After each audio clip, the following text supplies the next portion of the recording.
Alright, this is WhyBeAre with some more Black Mesa / Half-Life. Over here we got this wall, which you can break with a crowbar, or if you're lazy, you throw a grenade at it, and it explodes. It's in both games. This next area is pretty different, though. Over here we have an empty area except for some crap, basically.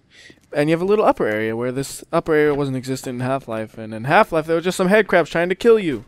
You also got a power thing, but I have full power, so I can't make any use out of it. Continuing on, over here, we have a zombie coming up. In Half-Life, he'll actually come through this door and attack you. In Black Mesa, you can wait here all you want. He ain't coming to get you. You gotta come and get him. So that's how you do it the painful way. I didn't do it the painful way in Half-Life, but, oops. Yeah, that hurt a lot. But yeah, you could kill him by just shooting him or using the explosives. There are explosives there in Half-Life too. But then there's a button you hit. That button opens a door there. In Half-Life, it opens a little area in the center of the room. So we'll go ahead and open that up, and hopefully that damage I did to myself won't be too negative overall. Okay, and then you go down this ladder, and you kill this asshole. In Half-Life, I actually killed him earlier just because it was more convenient to. Doesn't matter though. Anyways, over here though, there's a little difference. So here's the thing you go down normally. So let's say, alright, here you go, click, and you go down it.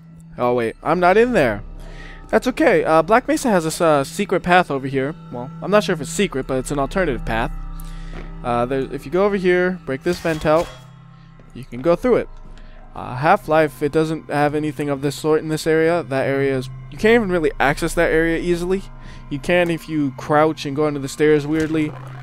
But really, you never even go into that area. But there's nothing there. It's just a wall. So over here, we got this alternative path. It runs parallel to the elevator. So that's the shaft the elevator runs down. So you can see pretty much the same thing. This one is just like, hey, look at this. You know, so I figured I'll show off the unique thing first. So continue on going down, and this should be the last step. Yep, you can tell because there's lots of trash at the bottom. I don't know why. You have to jump this. So you get a little hurt. Sometimes I don't get hurt, sometimes I do when I make that jump. It depends where you land, actually, and how you jump. But the ladder ends prematurely. So you can't even get back up is another reason why it does that. Anyhow, this area down here has been entirely redone. Before, it was basically, here's the platform, elevator exit, and here's the cart that you're going to be riding. This one has a lot of stuff added. It has this little room with some supplies in it. Just a ton of more details added, like all of this was just added on.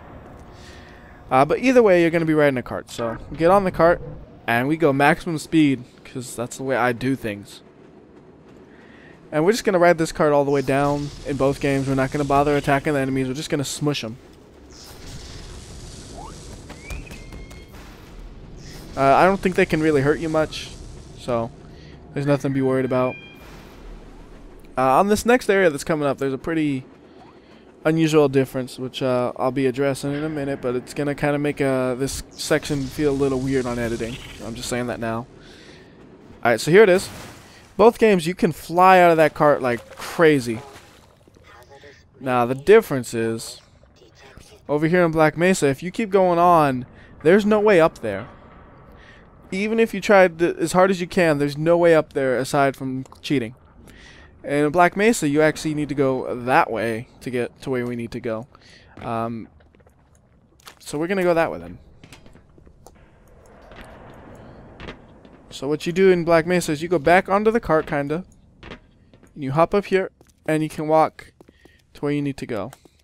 Half-Life, you actually have to go across, actually, to get to where you need to go. So I kind of took that damage for no good reason. But oh well. So over here you got a ladder you can go up. And then we can go across. And if you're crazy, you can try to jump onto that thing. I have managed to jump onto that little tiny part in the middle. However, if you try to jump onto that ladder, although you can touch the ladder and go up it, you can't land on that platform. You go right through that platform because it's not made to be stood on. So, like, maybe if you're crazy good, you can get onto that ladder and go up there. But if you try to go up there, it's really, you're not supposed to be there and there's no details there. Anyways, continuing on, both games have a pipe that kind of blew out that you have to hop into. So here we are. The side I didn't look at is a dead end, and over here it actually puts you out in 2 different ways. Over here in Half-Life, or Black Mesa, it puts you out just like a whole chunk of the pipe fell out, so you're in this room now. Half-Life, it's just a like a blowout again, kind of like where you entered it. So there's that. And then over here you got some extra details that aren't present. A bunch of compressors. See, those are centrifugal compressors, I think. Not like it really matters. But those ones work by having a centrifuge in them, and they spin things. Well, I don't know if they're compressors or pumps. You can't tell externally. Anyways, enough of that. There's a stairway you need to climb. In Half-Life, it's actually a ladder because it makes more sense because it connects to the pipe. Here, since it doesn't connect to a pipe, a stairway just makes more sense visually.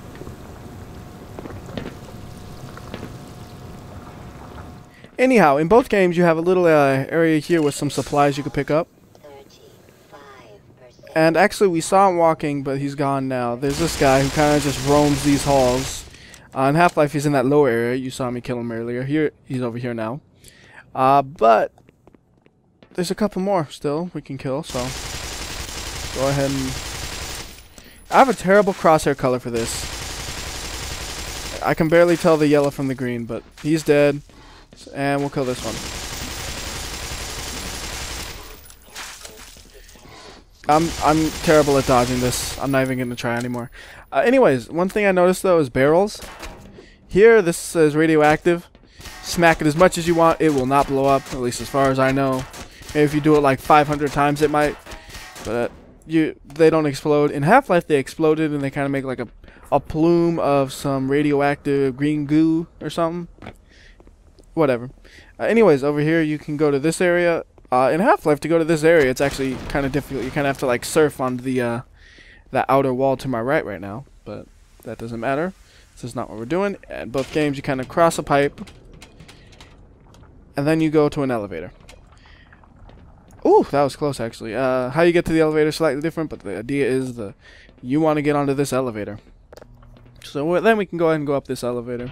One thing I didn't really mention is that area down below, it's actually a liquid here.